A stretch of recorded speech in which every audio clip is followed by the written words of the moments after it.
What do you need to build this technology? What components do you need to combine to build this technology? What technology combined together allows me to be able to inject a thought in your mind when you're about to make a decision? I would imagine it just has to do with, like I said earlier, the bone conducting technology, which is apparently about to become as cheap and accessible as anybody who wants to buy a set of ear pods. There's no, okay. Um, okay. So you think the idea right now to read people's thoughts, that technology exists? Absolutely. To read people's thoughts. Absolutely. It's you're currently right now just having a series of electromagnetic impulses fire in your head. That's absolutely readable and at distance. And at distance. Absolutely. So somebody can think right now what I'm thinking about, good, bad, ugly. They could read every single thing that's going on in your head. And they can put a thought in my mind to help me influence a decision I'm about to make. They could sick a team of AI computers on you to access every thought that you're considering through, just like we can consider all these social platforms. People are constantly putting their information in there. So it starts to paint a picture of who you are and where your head is at. So is this kind of you going to the Havana Syndrome side? Is that absolutely kind of, okay?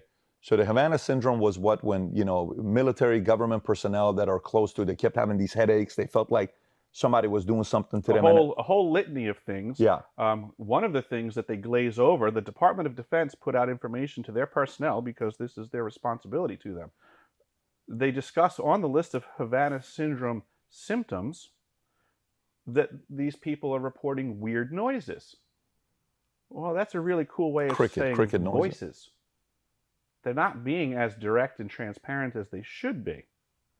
But what these people are reporting is that they're hearing voices. That's the weird sounds.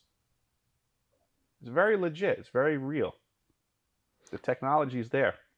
We're about to get it from Sony, Panasonic, and then people are going to mount it in their ears.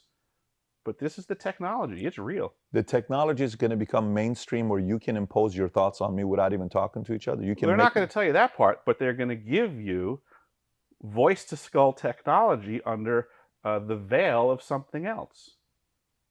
Just like we get all kinds of technology under the veil of something. You called this a phone earlier. I'd call it a weapon. It's weaponized technology that was rolled out under false pretenses.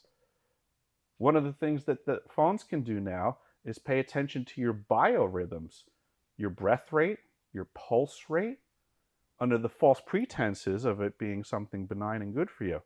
But what if I told you that every single time you looked at your phone and every single post that it can get an eye movement off of it, knows exactly what you're looking at, and now it also knows your reaction to it. That's believable. Absolutely. And this is handheld technology right now. Totally get that. So they know that if something gets you excited, gets you depressed. Totally get it. They're already learning. They're already paying attention. Yep. So now through reading that, understanding you, and a desire to manipulate, they're in a very powerful and privileged position.